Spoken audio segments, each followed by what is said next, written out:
Hello again. I'll try to make another short and sweet video for you. Is your Nissan roof rack crossbar loose even after you've tightened this bolt? Let me show you what it looks like.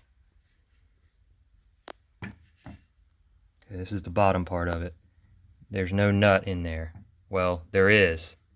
This is what the nut looks like once you remove it. It's a knurled pressed in nut, and it goes into the plastic housing, and then when you over tighten it, it'll just sit there and strip out, and it'll just sit there and spin. I couldn't find much information on how to fix this on the internet, so I figured I'd make a quick video showing you how I was able to remove this bolt. You could drill the head out of the bolt with a bit that's larger than 6 millimeters until the head actually pops off and then breaks everything free. But I wanted to try something a little easier first. I'll show you the other side. So here's what it looks like when you remove the two little bolts. I removed these two little bolts, okay?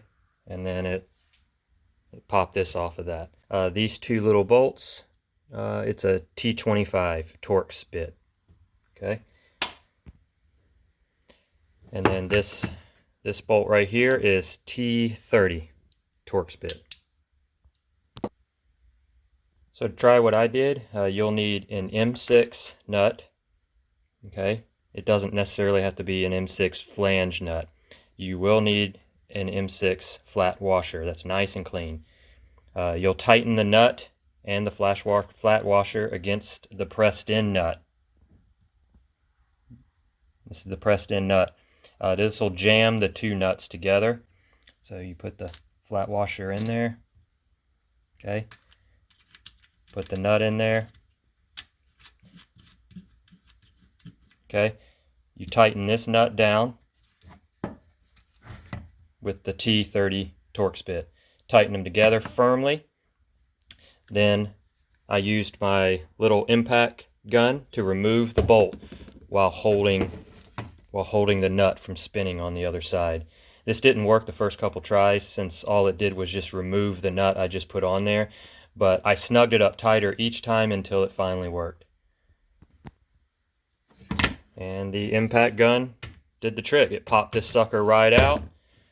And now that you have the bolt free, I would be reluctant to reinstall this knurled nut back in there. It'll just sit there and spin on you in the future. So instead, I'd install an M6 nut, excuse me. I'd installed a normal nut instead. Be sure to use a tiny drop of blue thread locker to prevent it from coming loose. And before I end the video, I figured I'd show the other side of what it looks like when it's all taken apart. Okay.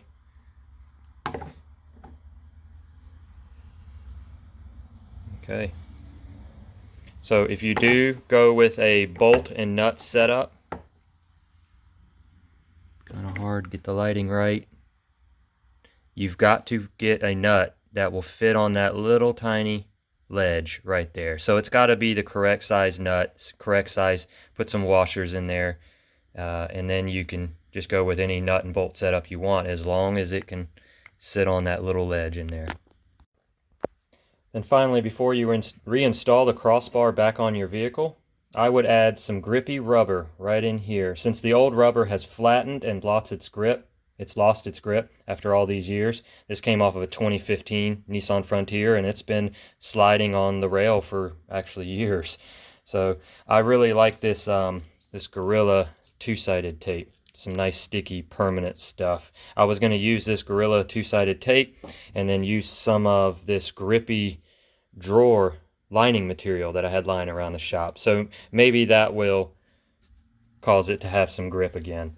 So use whatever you think will not only provide some grip, but actually add a little material as a shim.